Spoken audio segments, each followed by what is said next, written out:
Ada seorang sahabat yang mulia yang bernama Usaid bin Khudair. Satu malam dia sedang membaca Al-Quran surah Al-Baqarah. Tiba-tiba dia merasakan ada cahaya yang turun mendekatinya, hingga kuda yang ada di sampingnya ketakutan.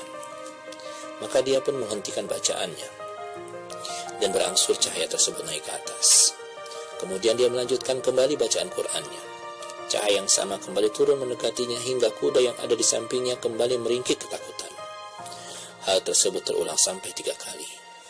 Maka dia pun menutup Qur'annya dan tidur.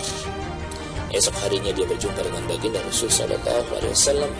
Kemudian dia ceritakan kejadian yang dialami tadi malam. Rasul sallallahu alaihi wasallam kemudian bersabda, "Itu adalah malaikat yang ingin mendengarkan engkau membaca Al-Quran. Seandainya engkau teruskan, pastilah akan banyak orang yang bisa melihatnya. Pemandangan itu tidak akan tertutup dari mereka." Hadis riwayat Bukhari dan Muslim. Saudara-saudara yang saya cintai, pesona apa yang menjadikan malaikat tergoda turun untuk mendekati seorang yang membaca Al-Quran? Kekuatan apa yang menjadikan para penduduk langit mendatangi orang yang membaca Al-Quran? Kenikmatan apa hingga para malaikat iri dan ingin hadir dalam majlis Al-Quran yang dibacakan oleh seorang mukmin? Itulah kekuatan dan keindahan Al-Quran, kalamullah subhanahu wa ta'ala yang dibaca oleh seorang mukmin dengan khusyuk, seperti Usaid bin Khudair radhiyallahu anhu.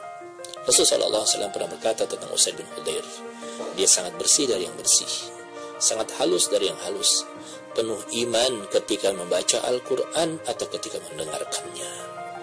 Saudara-saudara yang saya cintai, membaca Al-Quran semakin istimewa ketika kita lakukan di bulan Ramadan, khususnya di malam-malam harinya. Karena di malam hari yang mulia bulan Ramadan inilah Al-Quran diturunkan. Inna anzalnahu fi lailatul qadr. Sesungguhnya kami telah menurunkan Al-Quran pada malam Qadar. Surah Al-Qadar ayat yang ke-1. Karena di malam yang penuh berkah, di bulan inilah Allah Subhanahu wa taala turunkan Al-Quran. Inna anzalnahu fi lailatin mubarakatin inna kunna munzirin. Sesungguhnya kami menurunkannya pada malam yang diberkahi. Sesungguhnya kamilah yang memberikan peringatan. Surah Dukhan ayat yang ketiga.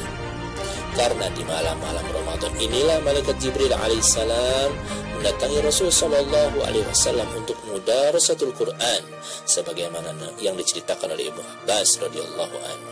Hadis riwayat Imam Bukhari.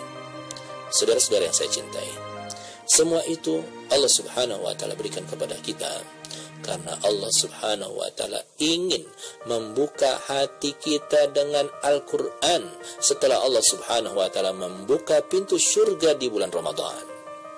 Ketika kita berinteraksi dengan Al-Quran, kemudian terbuka hati kita, itulah yang dinamakan dengan nurun ala nur, cahaya di atas cahaya, yang disebutkan oleh Al-Imam Ibnu Qayyim. Yang dimaksud dengan cahaya di atas cahaya adalah cahaya wahyu di atas cahaya fitrah.